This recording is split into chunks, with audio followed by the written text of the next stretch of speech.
अस्सलामुअलैकुम दोस्तों, क्या आप जानते हैं कि टोक्यो ओलंपिक्स के गोल्ड मेडल कबाड़ से क्यों बनाए जाते हैं? और क्या आप जानते हैं कि महबूब की याद में रोने से जिस्म में क्या तब्दीलियां रोनुमा होती हैं? और दोस्तों, वीडियो के एंड पर आपको एक बहुत दिलचस्प इंसिडेंट के बारे में बताऊंगा, तो वीडियो को एंड तक देखते रहिए। मैं हूं अम्मार हसन और आप देख रहे हैं सरसब्ज टीवी। तो चलिए दोस्तों, वीडियो का आगाज करते हैं।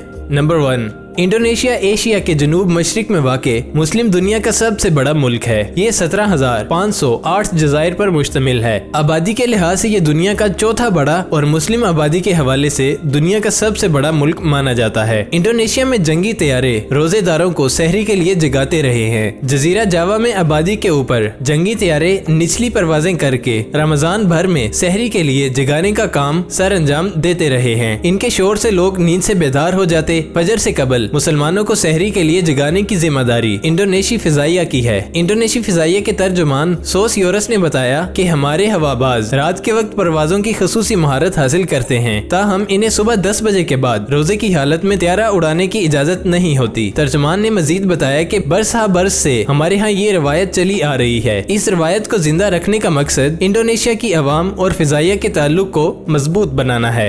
नंबर 2, दुनिया का सबसे छोटा परिंदा हमिंग बर्ड, जो निस्फ इंसानी उंगली से भी छोटा होता है। माइकल कॉर्डन्स नामी ये सिक्योरिटी अफसर बताता है कि 4 साल कबल अपने गार्डन में इसे ये परिंदा इस हालत में मिला था कि इसके पर टूटे हुए थे, ये जख्मी था और उड़ नहीं सकता था। माइकल ने इस परिंदे की देखभाल की और इसकी ग़िज़ा का ख्याल रखा। 8 हफ्तों के बाद जब परिंदे के पर दोबारा उग आए और वो उड़ने के काबिल हो गया तो वो वापस अपने घर की तरफ लौट गया। इसके अगले बरस माइकल ने देखा कि वो परिंदा फिर इसकी खिड़की पर मौजूद था। ये परिंदा इस इलाके से दूर जनूब की तरफ रहता है और माइकल के मुताबिक ये खासा लंबा सफर करके इससे मिलने आया था। इसके बाद ये हर बरस का मामूल बन गया। हर साल जब परिंदे हिजरत करना शुरू होते हैं तो ये परिंदा अपने दूसरे घर जाने से कबल अपने मोहसिन से मिलने जरूर आता है, जिसने इसकी जान बचाई थी। माइकल कहता है कि अपने इस दोस्त से मुलाकात करके उसे बेहद खुशी मिलती है। अब वो हर साल शिद्दत से इसका इंतजार करता है।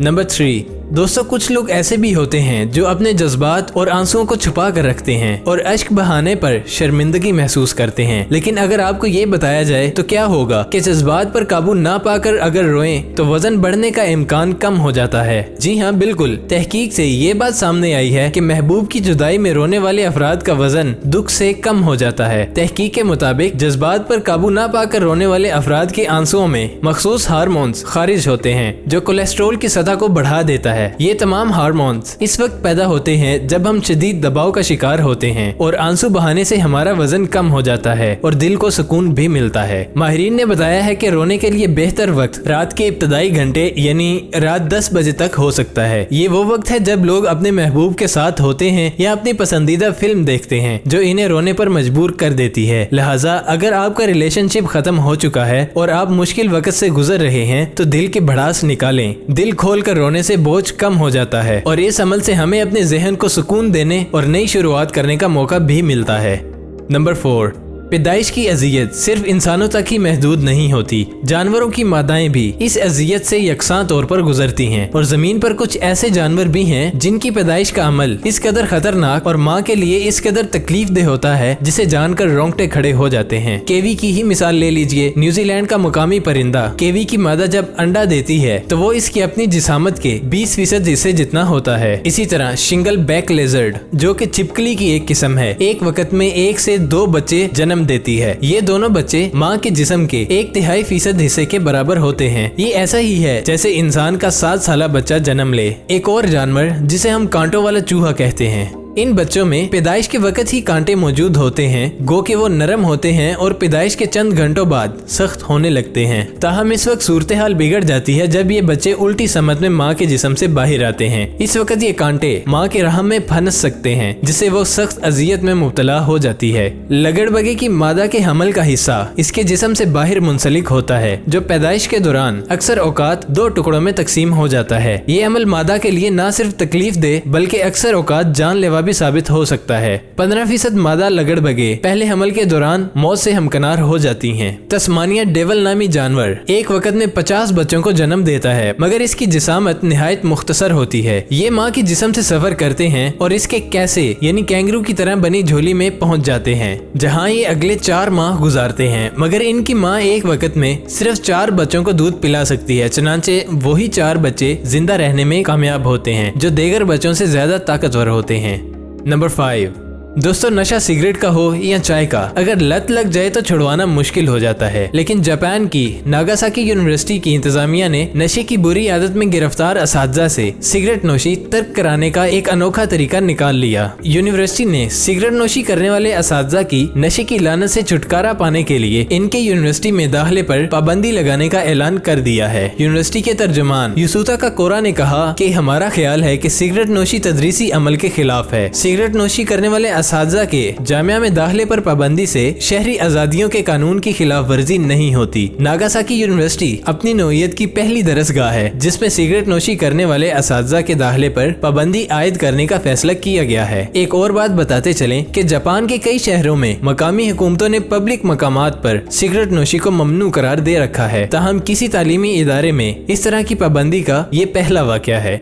नंबर 6, यूनिवर्सिटी ऑफ जापान में प्रोफेसर तुशिकाजो की टीम ने पालतू बिल्लियों को लेबोरेटरी में मुख्तलिफ सोती तजर्बात से गुजारा कि बिल्ली का शुमार ज़हीन जानवरों में होता है, वो अपना नाम पहचानने और इस पर अमल करने की भी सलाहियत रखती है। इस हवाले से ये पहली तहकीक थी कि बिल्लियां इंसान की आवाज को किस हद तक पहचान सकती हैं, लेकिन किसी भी जानदार की निस्बत बिल्लियां ज्यादा अच्छे समाजी ताल्लुकात पर यकीन नहीं रखती और सिर्फ इसी वक्त रद्द अमल देती हैं जब वो चाहती हैं। इससे कबल तहकीक से साबित हुआ है कि बिनमानस, डॉल्फिन, तोते और कुत्ते इंसानों की आवाज को पहचानने और अल्फाज को समझने की सलाहियत रखते हैं। वैसे तो कदीम हकायात में कहा जाता है कि बिल्लियां रास्ते भी पहचानती हैं और कभी भी नहीं भूलती। जब भी इन्हें आप कहीं पर छोड़ आएं, अगर वो किसी हादसे का शिकार ना हो तो कभी न कभी वापस जरूर आ जाती हैं।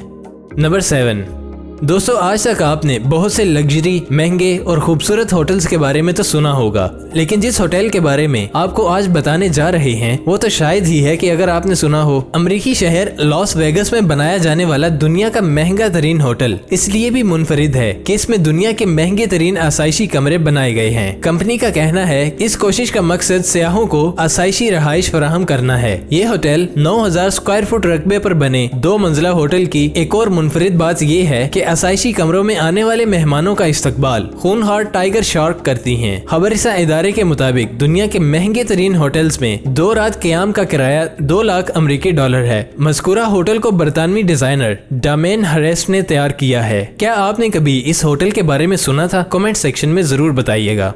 नंबर 8, रूस के हिते कमेरवो के 3 शहर प्रोकोपियोसिक, कोज़नेत्स्की के प्रोसिक्यूटर्स पर स्याह बर्फबारी हुई है। जैसा कि तस्वीर में देखा जा सकता है कि गाड़ियां भी स्याह बर्फबारी से ढकी हुई हैं, जबकि अक्सर अफराद ने आलूदगी की वजह से फेफड़ों पर पड़ने वाले असरात पर तशवीश का इजहार किया है। मकामी मीडिया ने बर्फबारी के स्याह होने का जिम्मेदार इलाके में मौजूद कोयले के मकामी प्लांट को करार दिया है। फैक्ट्री के डायरेक्टर जनरल ने मकामी टीवी को बताया कि इनके प्लांट में हवा को कोयले के पाउडर से महफूज रखने वाली शील्ड ने काम करना छोड़ दिया था। कमेरवो के डिप्टी गवर्नर ने तजवीज पेश की कि सिर्फ कोयले का प्लांट इस मसले की वजह नहीं, कोयले के बॉयलर, गाड़ियों का धुआं और कोयला जलाने वाले प्लांट्स को भी जिम्मेदार करार दिया जाता है। एक सारिफ ने कहा कि सफाई का कोई निजाम नहीं, धूल, मिट्टी, कचरा और कोयला इलाके में मौजूद है। हम और हमारे बच्चे इस माहौल में सांस ले रहे हैं।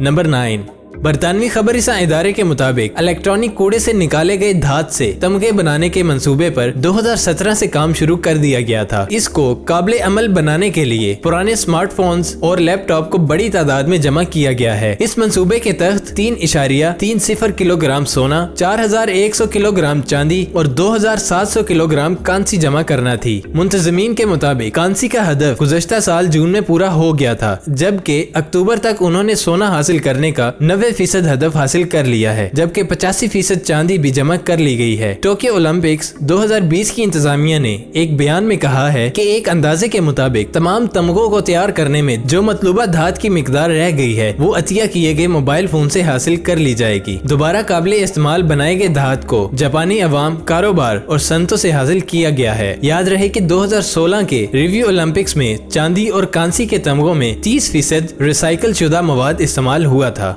नंबर 10, लियो ब्लांको ने माइकल जैक्सन के गाने की कुछ वीडियोस देखी और इनके मदाह हो गए। सिर्फ 15 बरस की उम्र में 22 साल नौजवान ने पहली सर्जरी कराई। रिपोर्ट के मुताबिक 15 बरस की उम्र में पहली सर्जरी कराने के बाद उन्होंने 11 सर्जरियां और कराई ताकि वो बिल्कुल माइकल जैक्सन जैसा नजर आ सके। लियो ब्लांको मुतअद्दिद कॉस्मेटिक प्रोडक्ट्स भी इस्तेमाल करते हैं ताकि हर सूरत में इनकी शक्ल और अंदाज माइकल जैक्सन जैसा लगे और इसमें कोई फर्क वाज़ेह ना हो। अर्जेंटीना के नौजवान के मुताबिक वो अब तक चेहरे, नाक, थोड़ी की हड्डी जैसे कई चेहरे के नकूश की सर्जरी करवा चुके हैं और इस अमल में $30,000 से ज्यादा रकम खर्च हुई है। तस्वीर में देखा जा सकता है कि लियो सर्जरी कराने के बाद बिल्कुल माइकल जैक्सन जैसे दिखाई दे रहे हैं और इनका माइकल जैक्सन बनने का ख्वाब पूरा हो गया है। और ऐसे अर्जेंटीना के 22 साल नौजवान ने माइकल जैक्सन जैसा नजर आने के लिए $30,000 यानी 42 लाख पाकिस्तानी रुपए खर्च करके चेहरे की 11 प्लास्टिक सर्जरियां करा डाली। नंबर 11, तो दोस्तों अब आपको उस इंसिडेंट के बारे में बताते हैं जिसका जिक्र वीडियो के शुरू में किया गया था। टीपू सुल्तान एक अजीम और बहादुर लीडर के तौर पर जाने जाते थे। उन्होंने तालीम पर खासी तवज्जो दी, फौज और सियासी उमूर में नौ उम्री में ही शामिल हो गए थे। 17 साल की उम्र में टीपू सुल्तान को अहम सफारती और फौजी उमूर पर आजादाना इख्तियार दे दिया गया। इन्हें अपने वालिद हैदर अली, जो जनूबी भारत के सबसे ताकतवर तरीन हुक्मरान के तौर पर उभर कर सामने आए, उनका दायां हाथ समझा जाता था। तफसीलात के मुताबिक भारतीय महकमा आसारे कदीमा ने अपनी तहकीक के दौरान 1000 पुराने हथियार दरियाफ्त किए हैं, जिनमें गैर इस्तेमाल शुदा जंगी रॉकेट, तोपों के गोले और देगर हथियार बरामद किए गए। गैर इस्तेमाल शुदा रॉकेट 1 से 3 और 3 से 10 इंच लंबाई और 1 से 3 मीटर कुतर के हैं। कहा जाता है कि टीपू सुल्तान मैसूर की जंग के दौरान बरतानवी ईस्ट इंडिया कंपनी के खिलाफ जंगों में रॉकेट इस्तेमाल करते थे। कुछ हथियार हुक्मरान टीपू सुल्तान के दौर के हैं और शमोगा के आसारे कदीमा के 6 सालों की तलाश के बाद तकरीबन 1700 रॉकेट निकाल लिए गए। भारतीय आसारे कदीमा के डायरेक्टर शिजी शुरा का कहना था कि ये रॉकेट टीपू सुल्तान के दौर में होने वाली जंगों में इस्तेमाल किए जाते थे। 15 रुकनी टीम की मदद से दरियाफ्त होने वाले रॉकेटों को भारतीय म्यूजियम में रखा जाएगा।